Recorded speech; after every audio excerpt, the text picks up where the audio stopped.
We are back with another JJK video and chapter 220 release हो चुका है।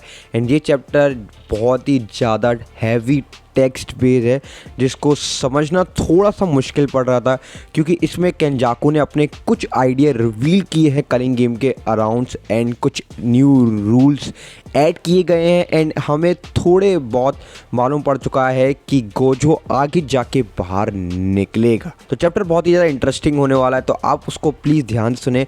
And chapter की शुरुआत करने से पहले बस एक चीज़ मैं यही कहना चाहूँगा कि अगर आपको ऐसी JJK की वीडियो और चाहिए तो प्लीज़ चैनल को सब्सक्राइब करें, मैं ऐसी वीडियो और लाता रहूँगा। सो बिना किसी देरी के शुरू करते हैं। सो इस चैप्टर की शुरुआत ही होती है कि हमें प्रिज्म रूम दिखाया जाता है जो कि इंडिकेट कर रहा है कि गोजो आने वाले टाइमों में बाहर डेफिनेटली आने वाला है, जिसकी बात मैं थोड़ा आगे जाके करूँगा अभी। है ना, मैं अगली सीन में केंजाकू एक न्यू रूल ऐड करता है कि अब कोई भी बंदा कलिंग गेम को ज्वाइन नहीं करेगा। बट कुगाने उसको डिक्लाइन कर देता है कि नहीं, बिकॉज ऑफ रूल 7 हम ये रूल ऐड नहीं कर सकते। अब यहाँ पे कुगाने इस चीज़ को डिक्लाइन इसलिए करता है क्योंकि वो लोग चाहते हैं कि ये कलिंग गेम बहुत टाइम तक या फिर हमेशा चलता ही रहे। बट केंजाकू ऐसी सिचुएशन के लिए हमेशा रेडी रहता है क्योंकि उसी ने ये कलिंग गेम बनाया। तो वो कुगामे को ब्लैकमेल करता है कि अब कलिंग गेम को कंप्लीटली रन करने के लिए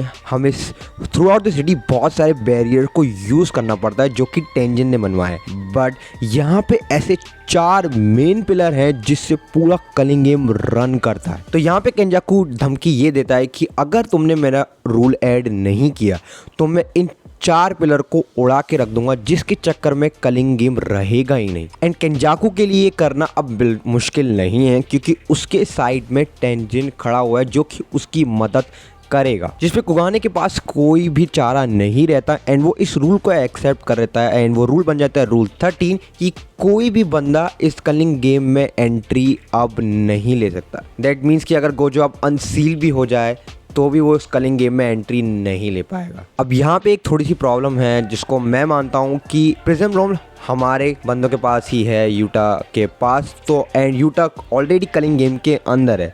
दैट मीन्स कि अगर गोजो अनसील होता है आगे जाके तो हो सकता है कि वो कलिंग गेम के अंदर ही है ऑलरेडी, या फिर वो कलिंग गेम के ऑटोमेटिकली बाहर फेंक दिया जाएगा। अब यहाँ पे केंजाकू एक और ऐड रूल करता है कि अब ये कलिंग गेम तभी खत्म होगा जिसमें से कोई भी बंदा गेटो को मार देता है और या फिर मेगुमी फुशिगवारा को मार देता है तो कलिंग गेम खत्म हो जाएगा। जिसका सिंपली रीज़न है कि कोई बंदा केंजाकू को मार देता है या फिर सुकुना को मार देता है तो कलिंग गेम खत्म हो जाएगा। ऑब्वियसली हमें साफ दिख रहा है कि केंजाकू इस कलिंग गेम को जल्दी ख़त्म करना चाह रहा है। बट दिक्कत तो ये है कि किसके बाप में इतनी दम है अभी कि वो सुकुना को हरा पाए। अभी ऑलरेडी यूरुसु बहुत ही बुरी तरीके से हारी है सुकुना से, वो भी प्रीवियस चैप्टर में। अब अगले सीन में टेंजन एंड केंजाकू एक बैरियर के पास जाते हैं जो वन ऑफ द 4 बैरियर्स है जो मैंने अभी ऑलरेडी मेंशन किया था। एंड इस मेंशन का नाम है the holy mountain purification barrier. And हमें दिखती है mummification body of the Sukuna. ये बॉडी उस टाइम की है जब सुकुना अपने ओरिजिनल फॉर्म में रहा करता था। अब इस चीज़ को देख के मुझे शायद एक ही चीज़ मालूम पड़ रही है कि हो सकता है कि ये बॉडी जो सुकुना की है हेयान पीरियड वाली, वो 5 फिंगर उसमें प्रिजर्व रखी गई हो। एंड हो सकता है कि सुकुना अपनी बॉडी में दोबारा एंट्री लेके उस 5 फिंगर को ले ले एंड वो 20 फिंगर जो अपने वो प्राइम में था वो इतना पावरफुल हो जाए। बट एक डाउट अभी भी है कि अगर उसको ये बॉडी पुरानी वाली चाहिए होती तो वो मेगुमी की बॉडी में स्विच क्यों होता। तो मुझे नहीं लगता कि सुकुना अपनी बॉडी को दोबारा स्विच करेगा वो फॉर 5 फिंगर्स। वो कोई और तरीका निकाल रहेगा उस 5 फिंगर को खाने का। ये अभी क्लियर नहीं है कि ये इसमें 5 फिंगर है, बट मैं ऐसे एज्यूम कर रहा हूँ कि इसमें 5 फिंगर होंगी। लेट्स सी कि ऑथर यहाँ पे क्या करने की कोशिश कर रहा है।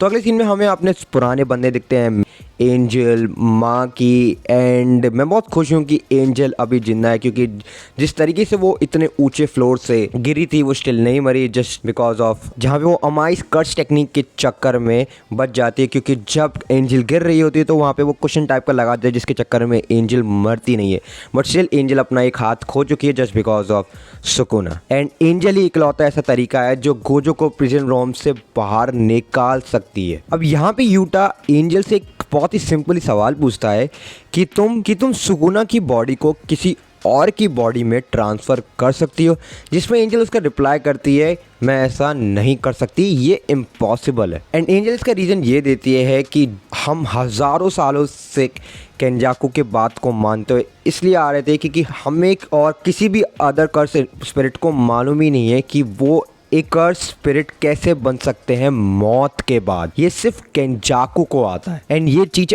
आज तक लागू होती है। एंड वो लोग अपनी कर्स स्पिरिट्स को कर्स आइटम में बदल पाते हैं जिन लोगों ने मौत को एक बार एक्सपीरियंस कर लिया। अब मेरे दिमाग में एक डाउट आ रहा है, तो अगर आप लोग इस डाउट को सॉल्व कर पाएँ तो बताना, बट ये एक डाउट है। दैट मीन्स कि जब सुकुना हारा था बहुत हज़ार साल पहले, बहुत सारे 700 ईयर से, तो दैट मीन्स कि सुकुना अपनी विल से कर्स ऑब्जेक्ट में नहीं बदला था, ये केंजाकू का आइडिया था। एंड अगर हम एंजल की स्टेटमेंट से चले तो उसने बोला है कि आप कर्स आइटम तभी बन सकते हैं जब आपने मौत को एक बार एक्सपीरियंस कर लिया हो। दैट मीन्स कि केंजाकू उस टाइम पे होगा सुकुना के पास जब सुकुना उन सॉर्सरर से हारा था, एंड केंजाकू ने सुकुना की बॉडी को अलग अलग फिंगरों में बांट के उसको कर्स आइटम में बदल दिया था। डाउट क्लियर कर देना अगर आप लोगों को पता।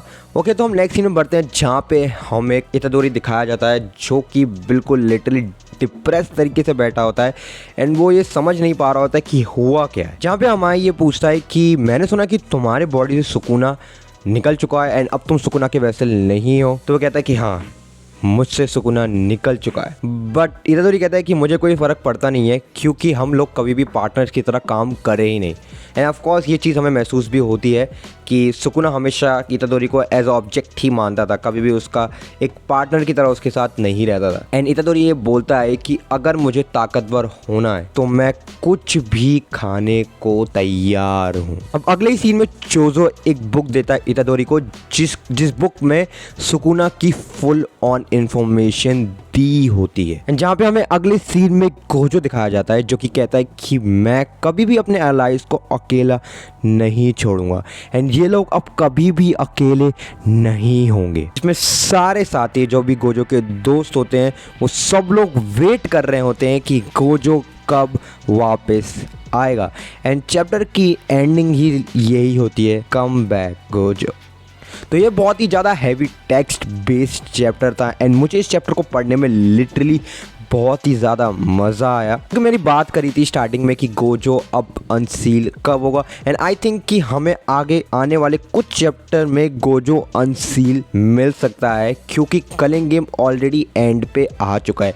एंड अगर कलिंग गेम को एंड करना है तो हमें केंजाकू या सुकुना में से किसी एक को मारना होगा ताकि ये कलिंग गेम एंड हो जाए। बट अभी यहाँ पे कोई भी ऐसा बंदा नहीं है जो केंजाकू एंड सुकुना को 1-on-1 फाइट या फिर टीम वर्क से भी हरा पाए। यहाँ पे अब एक ही बंदा बचता है जिसका नाम है सातोरू गोजो। तो हमें वेट करना होगा कि गोजो कब इस प्रिजन होम से बाहर निकले। बहुत ही वंडरफुल चैप्टर था गाइस, मुझे बहुत ही ज़्यादा मज़ा आया। एंड अगर आपको भी मज़ा आया हो तो प्लीज़ लाइक एंड सब्सक्राइब कर दें और मैं ऐसी वीडियो और भी लाता रहूँगा। एंड अगर आपको कोई भी डाउट हो प्लीज़ मुझसे कमेंट सेक्शन पे आप पूछ सकते हैं। तो मिलता हूँ आपको अब अगली वीडियो में। सायोनारा।